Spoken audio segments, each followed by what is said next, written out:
We're going to talk about bills, that CR that failed. Just pause on that. Who actually writes the bills? We're going to talk about everything from border walls. Joe Biden's been non-functional. Surprise, surprise. All that and more coming up on I'm Right.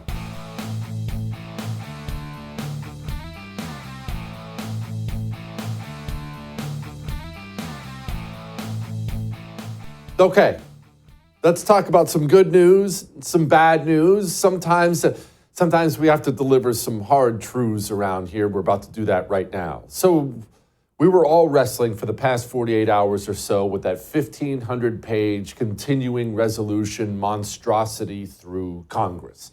I hated it. You hated it. We were all mad about it. Okay. Elon Musk got involved. Vivek got involved. Donald Trump got involved. People started getting loud, getting public. The reps in Congress, the senators, they all heard you. They heard your anger. And then you had these powerful people, Elon Trump, saying, this is bad, we can't do this is bad. And so by the time we all went to bed last night, the news of the day was the CR had been stopped. They were tabling it. There's all kinds of talk now. They're going to do a clean CR, maybe not. We might get a government shutdown. Okay, all right. So let's have a sober talk first before we get to what I really want to get to. It's not dead. All right. The bill itself is not dead. Now, as that one was written yesterday, it may be dead. You got too many bad headlines out of it. People were looking through, wait a minute, we're funding biolabs, vaccine mandates. So there was so much garbage in there. That exact bill may be dead. But don't think for a second these people are going to get 48 hours of your outrage or my outrage, and they're going to say, well, okay, I guess the corruption's over, guys. Let's just do it the right way now. Doesn't work that way at all. What Eric Burleson was going off on about the last bill, he's going to have to do this again on the next bill. So what are your thoughts on this here? Have you seen the text at all? It's a total dumpster fire. I think it's garbage. This is what Washington, D.C. has done. This is why I ran for Congress to try to stop this. And sadly, this is happening again. I think that it's shameful that people that celebrate Doge coming in, and yet we're going to vote for another $1 billion to be added to the deficit. And so it's ironic. What does this mean for Speaker Johnson's future? Personally, I'm disappointed. I think that he can do better. He can communicate better. The fact that we haven't seen the language today and we're supposed to vote on it this week is unacceptable. Now that last part is what I want to talk about before we get back to the bill. The bill that will return. As we speak right now, they're in the back rooms figuring out how to make another ugly, corrupt sham of a bill more palatable for you and me. They don't want the peasants getting all uppity like we did yesterday. But let's talk about the they, you see. Pause on Congress for a moment. You see this? This is the Anti-Communist Manifesto. I wrote this book along with my friend, co-author Nick Rizzuto. Now, don't worry, I'm not selling you my book right now, although it was a national bestseller, but let me just show you something really quickly. In my book, there's about, right before we get to the author's acknowledgments and all that, there's about 275, 277, depending on how you want to count it, pages of actual content. That's stuff in the book, right? 275, we'll just call it that. But then, if you flip to the back of the book, I'm going somewhere with this. If you flip to the back of the book, there are all these pages of citations. I don't know if you can read that. Citation after citation. They're even numbered, 161, 167. We got this one from this book. In all, there are 271 citations in this book. A citation. There's practically a citation per page of this book. Why? What is it? Well, if I put something in the book, if I cited something at all, fact, a little tidbit, I, as an author, I'm not an author, I wrote one book, but I, as an author, am required by my publisher, by everybody, to write down exactly where that little tidbit came from. If I say something like 1 in every 4,000 lobsters is blue, I think that might be correct, by the way. But if I say something like that and I put that in my book, I have to write down in my book where I got that information. And I have to be incredibly specific about that information. These citations are not just, I heard it from a guy. There's one. This is citation number 102. I have the man's name, Steve Wisnowski. I have all the information of where exactly this can be found. It even includes a link where you can click specifics. This is for a book. Now, don't get me wrong, I'm proud of this book. I like the book, but it's not important, is it? It's a book. Hopefully it was informative. Hopefully you laughed, but it's just a book. So back to Congress. 1,500 pages. And we screamed about it all day yesterday. You did as well. All the horrible things in there, the vaccine mandates, the congressional pay raises, the funding of brand new biolabs, more payment for government censorship, all the ugly things in the book. Let me ask you something. Who put those things in there? No, let me pause for a moment, because I know what you're probably doing right now. You're probably saying something like lobbyists or staffers. Okay. Well, that doesn't work for my book. When I have to make a citation, when I have to cite something that was put in the book, I have to be very, very, very specific. Names, locations, where you can find the information. You see, I've been doing media for about 6 years now. About 6 years ago, I left the real world and started doing this for a living. It's not even really a job. But in that time, I've gotten to know many, many, many people in the House of Representatives and the Senate. Senators, reps, their staffers. I know a lot of them now. They call me, they text me. You have any idea how many times I have asked these people who work in Congress, who writes the bills? Well, I've asked them a lot, and I have never, ever, not one time, been given a name. What I usually get almost every single time is, I don't know.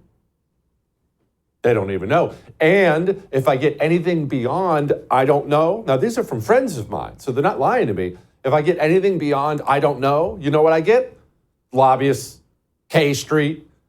But back to my point. For an unimportant book, I have requirements to be specific about who said what, where.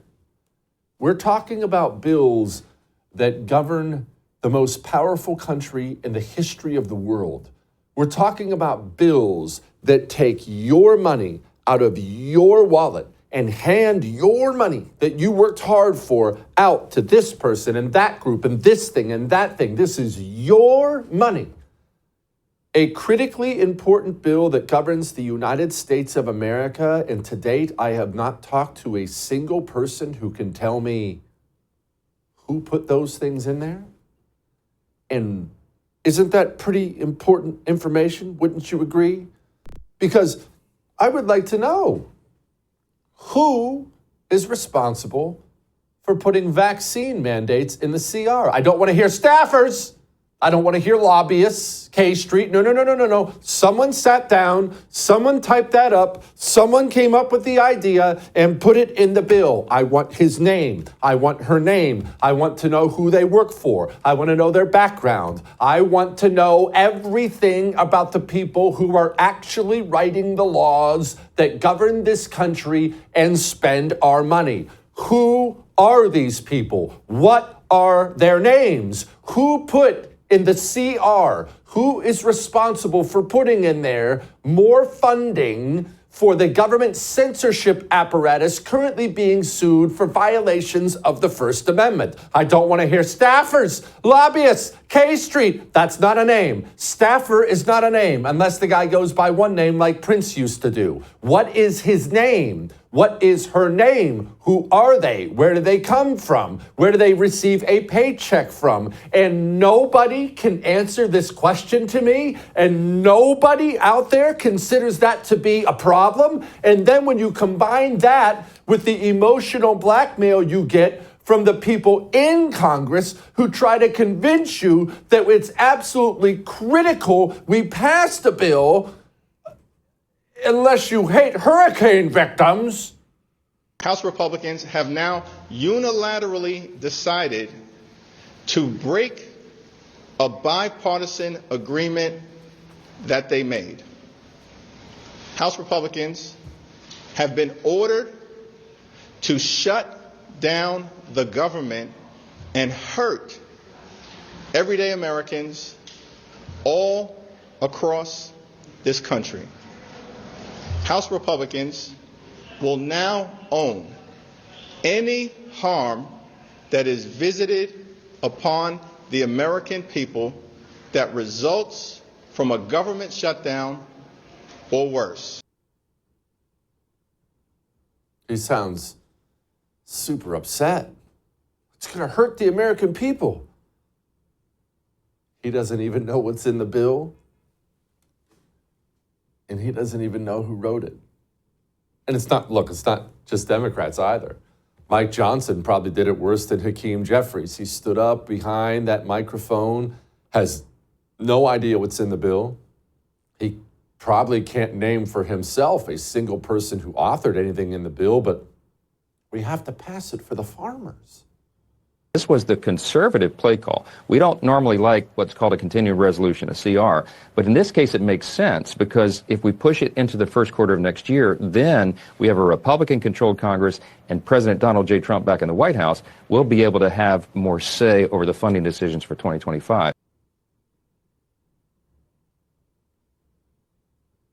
No one knows. Don't you think it's a problem that we don't know the names?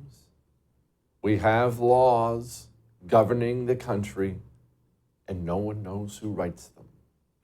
All that may have made you uncomfortable, but I am right. Speaking of Mike Johnson, we have unbelievably low testosterone levels in this country. You see Mike Johnson, and then you know that. Testosterone levels are off a cliff. Look at Mike. We drink estrogen. Mike is made of estrogen. So what are we going to do about that? How do we turn that around? Well, take some natural herbal supplements from Chalk. You don't have to go stabbing needles into your arm. Natural herbal supplements. Chalk has a male vitality stack for the fellas, female vitality stacks for the ladies. There's a huge discount for the month of December. Go take advantage and avoid becoming Mike Johnson. 20% increase in your T levels in 90 days. Go to chalk.com/JesseTV and make 2025 the year you feel better than ever. We'll be back.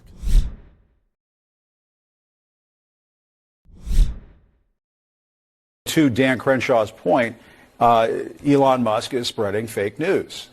On this, he is fake news. And he relies on people to reply to him and tell him what's up. He says, you are the media now. That's his message on X. And yet that really leaves a lot to be desired. Who is in charge? Because I've been saying it for a while. Yes, you have. I've been saying that I think Elon Musk believes he's president. I do. Well, you've been calling him vice president. I've called him vice president. I called him president because I don't know what JD is doing. I hardly ever say. I don't remember last time we even talked about JD. You're right. He's planning the presidency when they get rid of Trump. So you think it's Musk Vance? Possible. Hey, you know who? Stay away from the stairways. Because, people put the leg out to trip you going down the stairs. Watch out. I can't imagine how much smarter this company would be if those morons weren't on television every single day. Instead, you should be watching The Mel K Show. Joining me now, Mel K, host of The Mel K Show, authored the book Americans Anonymous. Mel, what bothers these people so much about Elon Musk? Is it the billionaire thing? Is it aligning with Trump thing? They're really not that mad about this bill going down in flames. None of those morons know what's in it anyway. Yeah, and it's amazing also with all these years of Soros and Hansberg Weiss and all the money that's come from their side that they have a problem at all with anyone getting involved. I think that they really don't like that maybe their gig is up. Maybe all these years of criminal activity behind the scenes might actually come to light. And I think that they hate anyone that is in any way a threat to them. And frankly, all I see in them, including, Whoopi or Seltzer, is fear. And they should be afraid, frankly. What are they afraid of? I just find it so odd. Now, I get the partisan Democrat-Republican thing. I'm as partisan as they come. But are people really that afraid that the government's going to stop scamming them? I would think even Democrats would be okay with that. Yeah, they would. They would, wouldn't they? I think they're afraid of us. Honestly, I think that they're afraid because X has opened it up that the people actually have a voice and it's making a difference. It made a difference in the Trump election. It made a difference just this week in the CR. This is really about, I don't think they're mad at Musk. I think they're mad at the American people waking up and seeing that we actually have a voice and a choice, and it's been denied to us for so long. And now actually we can step up and say and organize for the first time without them being the gatekeepers. That's a real problem for them. It is a real problem for them. Is it just a matter of that social media has gotten so powerful, Mel? And I'm glad it has, because like you said, X, Twitter, I mean, I still can't get on board with the X thing. But anyway, Twitter, X, it has completely changed how people seek out information. It's changed how our powerful people get their own information. You can get on X and scream at your senator. He may see it. He might even respond to you on there. Is it just that you don't need CNN anymore? No, I think it goes deeper than that. I think this is about the global public-private partnership that runs our country, like they're the parent company, and we're all just lucky to live here. And the narrative being lost doesn't hurt, the people per se. It does hurt the global billionaire class that is basically running the controlled demolition of our country, our economy, and everything else for their own gain. And I believe the pandemic was a real overplay, and too many people woke up, and now people are skeptical of what they hear. All the fact checking backfired. Now people see a fact check from PolitiFact and they wonder what they're hiding. So a lot of the programming that's been going on for decades, the mind wars, cognitive warfare, this military grade manipulation of all of us is being destroyed because we're actually asking questions and skeptical and looking at different sources. Their fear is that we will be so informed and so empowered with knowledge that we will no longer look at them or give them 1 ounce of authority. They are not above us. They have no authority. And in America, it's we the people that decide. And they don't like that they're finally having we the people have a voice. And they don't like it, and they're not used to it. Mel, how do they handle things from here? Because I totally agree with what you just said. I think that they have had so much control for so long, they don't know how to live in a planet where they can't control it. But these are not introspective people. They're not decent people. These are evil demons for the most part, bunch of commie scum. They're not just going to go home and just wash their hands of the whole thing. They're going to come up with a new plan. What's it going to be?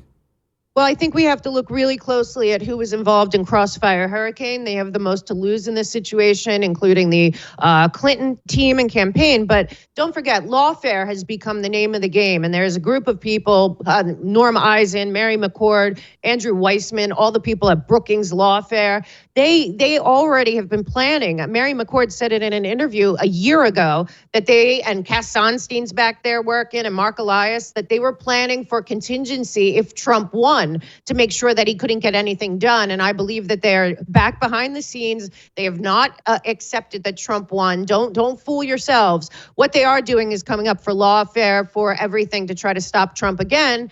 And it's the same people. And because they haven't been held accountable for what I think is sedition and treason, 2016 to date, they're going to keep going down that road because the lawfare crew and the corrupt intelligence community that works for the parent company, they have a lot to lose, including trillions of dollars and their platforms and everything else. So they're going to keep throwing these lawfare suits. But I think the people are game to it, and we have to start naming names. I don't want to hear that the FBI is corrupt or the CIA is corrupt. If the institution is corrupt, then nobody's corrupt. I want to know the exact people that are involved, and I want those people held accountable finally, I mean, since 1963, they've gotten away with not only covering up every crime by our government against us, but then promoting the people involved. We need to end that, and that is what they're most scared of, is losing their own freedom. And I believe that many of these people, they are names that are known to everyone, have been on the front lines for 10 years. They believe that they are super class. They are the stakeholders of America, and I think they're about to get a real rude awakening.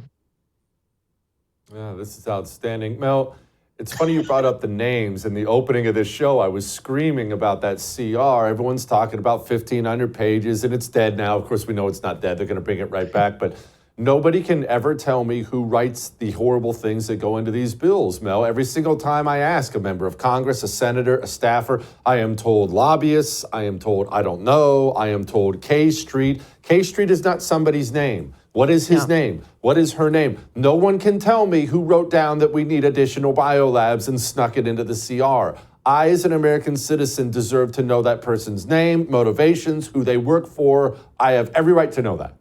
100%. And I think it's even more important than people realize, because it's think tanks and NGOs. Many of those think tanks and NGOs have opaque funding. So where is this really coming from? And who's paying for it? Don't think that these giant lawsuits coming from the outside, from Eisen, States United, or Crew, or the 65 Project, are cheap. No, they're being paid for by the globalist billionaire oligarchy, people like, Reid Hoffman and Soros and everything through Arabella Partners and all of that. What we need to realize is that they don't believe that we, and it's not left and right, Republican and Democrat, this group of people that have, embedded themselves, I look at it now as the Bush, Clinton, Obama, Biden world order is ending, and they're terrified. So what they're doing is they are coming out in front, and we need to call them out by name, and we need to also make sure that every single bill that is put forward alone with the sponsors, with the think tank, and with the research. And that should honestly be done with technology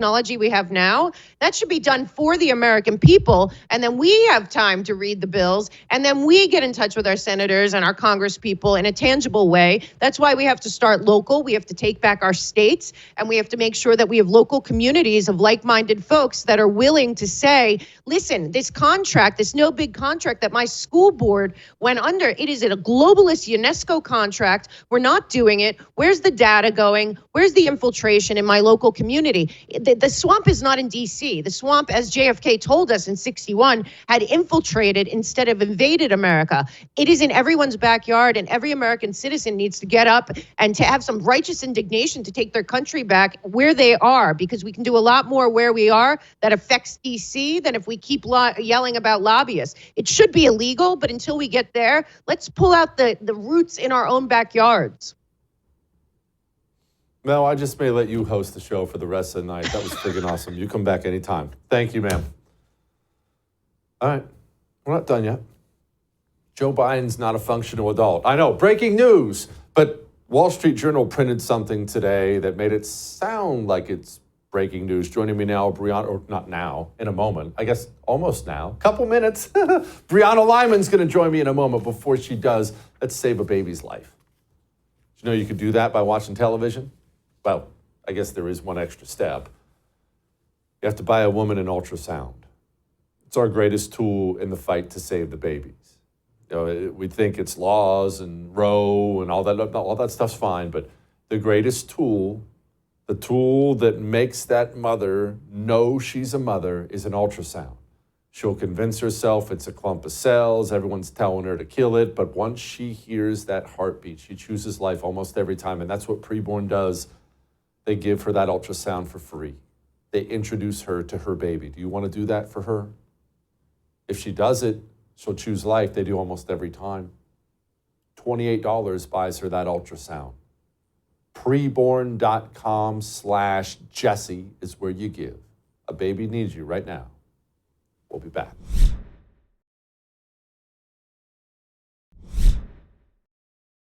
Well, I have some breaking news for you. Well, me and Brianna Lyman have some breaking news for you, and you are going to be blown away by this, but Joe Biden is not a functional adult. I know. I woke up this morning and I picked up the Wall Street Journal and I read that and I was stunned. He seemed so sharp, so full of vigor, but apparently Now everyone's willing to come out and talk about it, and he's not been functional, something we all knew for the last 4 years, which begs the question, who exactly is commander-in-chief right now? Joining me now, Brianna Lyman, elections correspondent with The Federalist. Okay, well, that's not good. It's not exactly news to anybody, but who is running the country?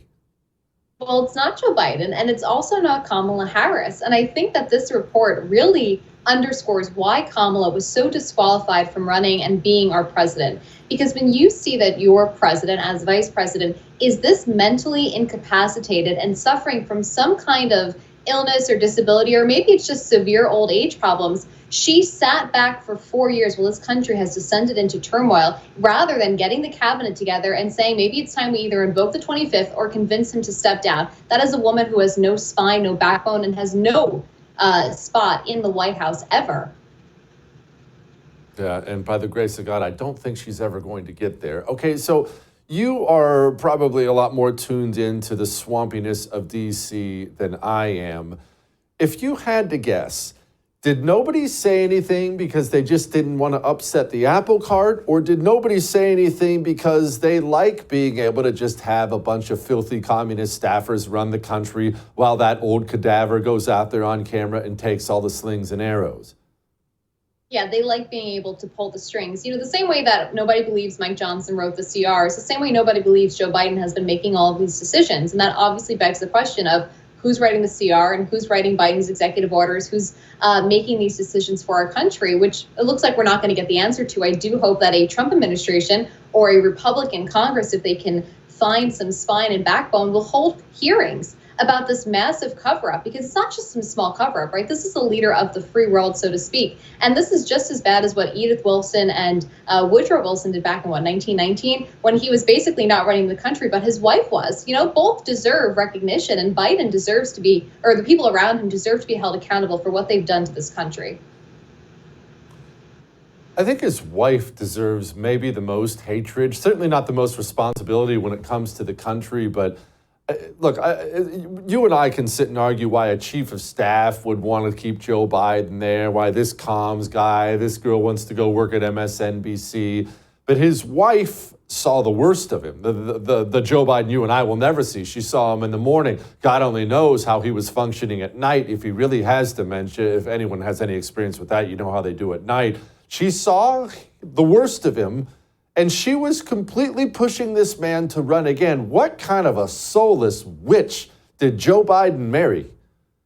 Yeah, that actually is really sad, because when someone reaches a stage that Joe Biden has clearly reached, where he's not able to make big decisions on his own because he's either sleeping, he's not really aware of what's going on, he should be able, like any person, to depend on their spouse to help guide them through this part of their life. And Jill Biden instead decided to maintain the reins of power. It's why she's the one who's constantly seen at these events, traveling, what have you. And people are supposed to not question it. And another big problem with this story is that the propaganda press, right, the corporate left-wing media, they have spent years calling people like you and I conspiracy theorists for suggesting that Joe Biden wasn't all there. But now that the election's over, here and there they can let drips and drabs out about how he's either unfit, or no one thought, according to the New York Times, I think it was yesterday, no one really thought that Biden thought he could serve another 4 years. But that wasn't their tune for the past 3.5 years. So the media is also part of the problem here. Brianna, where do Democrats go from here? I'm zooming out, the country as a whole. Where do they go from here? It's naive to think they're never going to come back. Every party convinces themselves of that as soon as they win the White House, but that's not the way it works. So they're going to regroup. They're going to come back. How, though? Further left? Younger? I don't see a great bench. Rear Admiral Buttigieg is not going to be able to win the Rust Belt swing states. Who's it going to be? I think they're still figuring that out. You know, there are some people of the party, like people like Chris Murphy, who recently said after the election, it's time for us to kind of look inward and see what happened, why we're so out of touch with the American people. And yet I see people on the Democratic side in the past few days saying, we have to pass this dirty CR bill, right? No mention of, well, we can just do a standalone bill, or we can just have, standalone aid relief and then just have a continuing resolution clean, right? So if they're willing to do those things right now, I think it shows they're not willing to look internally, because if they looked internally, they would feel the pulse of the nation and see that Americans want to have things like a clean CR bill, standalone bills to help Americans and North Carolinians, not these puff pieces that they're trying to ram through right now. So this is the first indication that Democrats aren't serious about their promises to look inward and figure out what happened. Brianna, let's talk about this Fani Willis thing. She's disqualified now from prosecuting Trump, but people are saying this is it for her. This is it for her. This is how these scumbags keep getting reelected. This is how Letitia James gets elected, Alvin Bragg. This is what you do. Adam Schiff, look, he got a vault from being in the House to the Senate because using your office to break the law, to do horrible things is how you get promoted in Democrat circles in blue cities and states.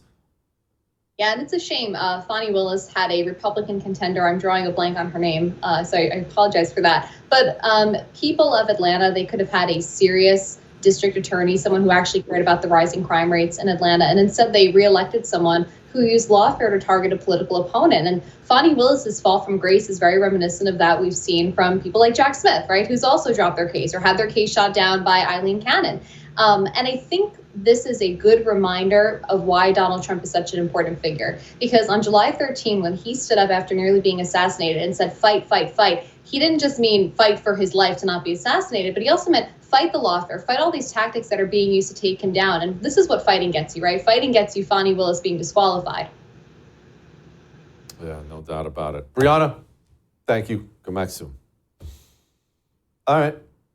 We got a bunch of illegals in Colorado. They're pulling people's fingernails out. We should probably figure out what's going on. Before we go do that, let's talk about getting you a good night's sleep. Nothing better than a good night's sleep. I love to wake up in the morning and know that my day is going to be good. Or with those days when you wake up and your eyes feel like sandpaper and you know it's going to suck, get some Dream Powder. Dream Powder is natural. It's got natural things in it. It's a cup of hot chocolate. I take a little cup of milk, warm it up in the nuker, put some Dream Powder in there, mix it up. It's cinnamon chocolate. It's delicious. And just as I'm sitting there reading a book, watching something with the wife, I just sip on it before bed, and then boom, I go out. And I sleep so good, but then I wake up feeling great, and you can feel like that every single day. Does that sound appealing? Are you tired of the tossing and the turning and the misery? Go to shopbeam.com/Jesse Kelly and start sleeping like baby. We'll be back.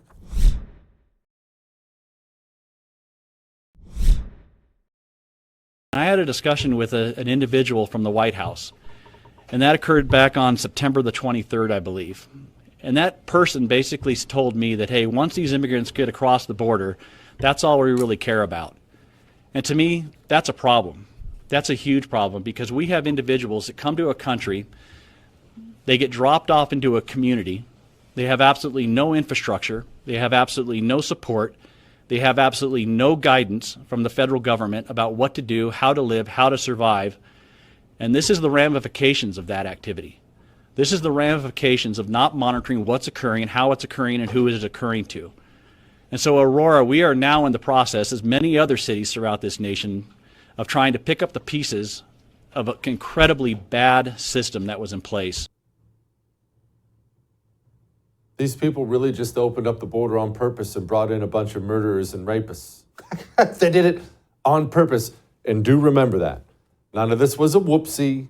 They didn't trip and fall and oops, we left the border open.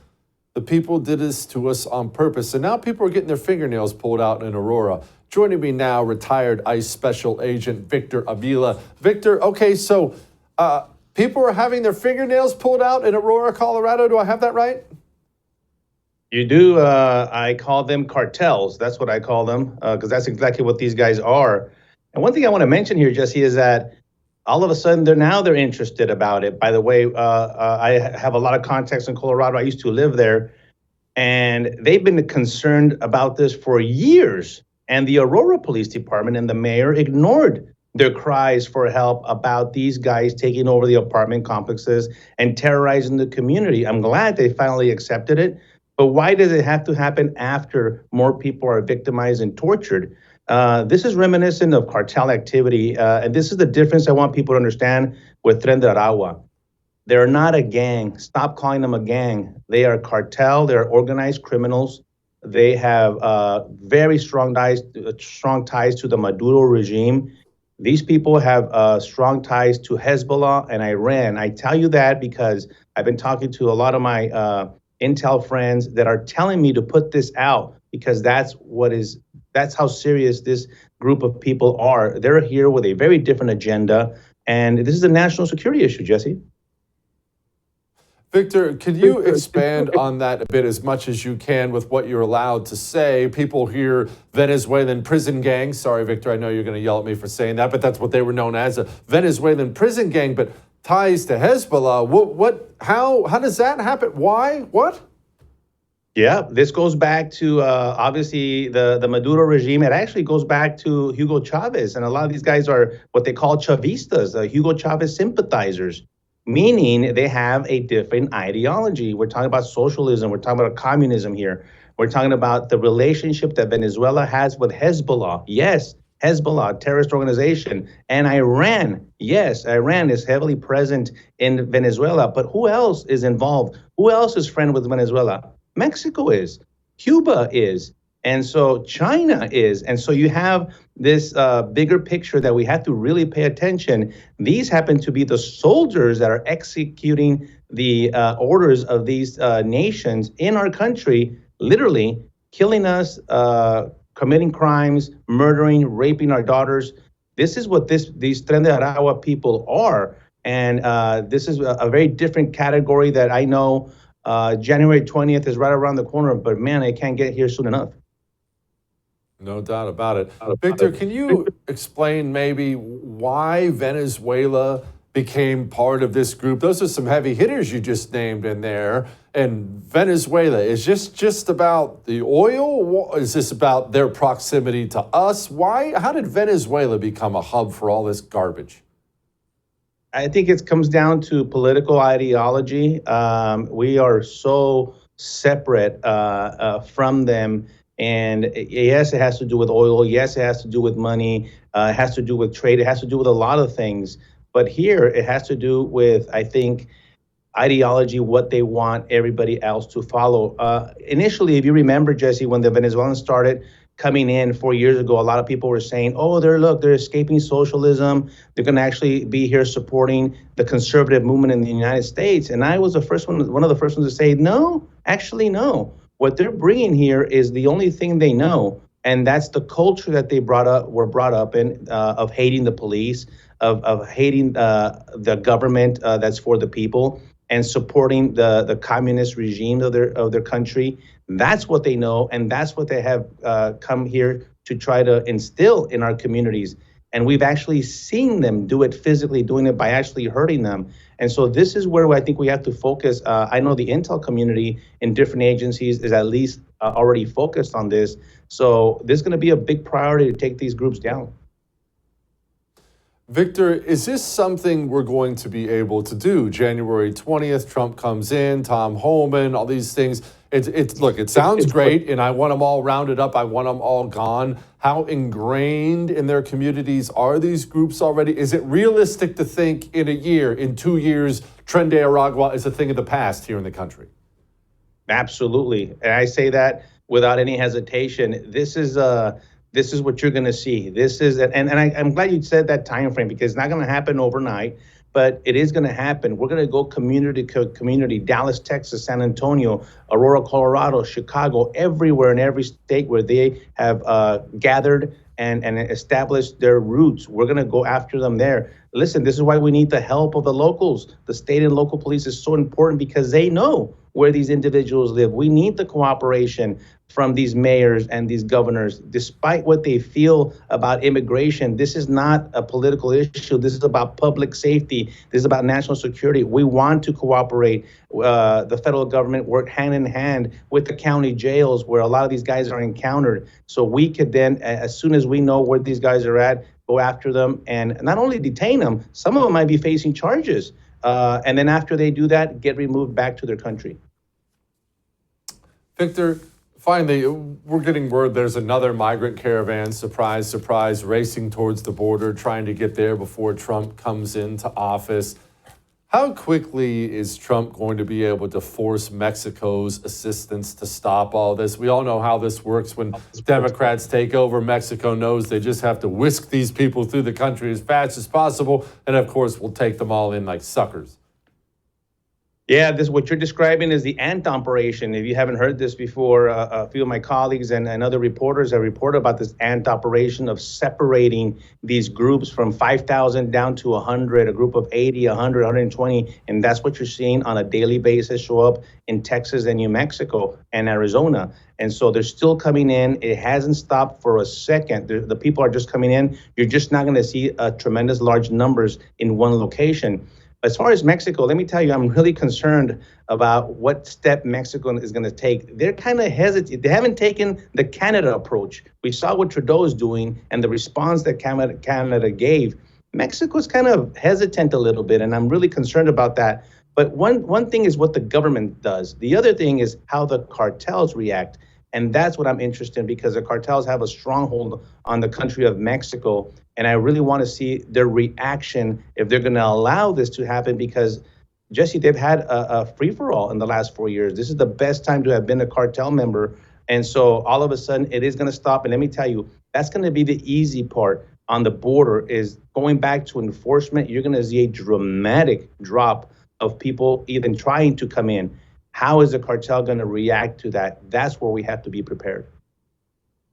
No doubt. Victor, thank you, my brother. I appreciate it. All right. Let's do Lighten the Mood next.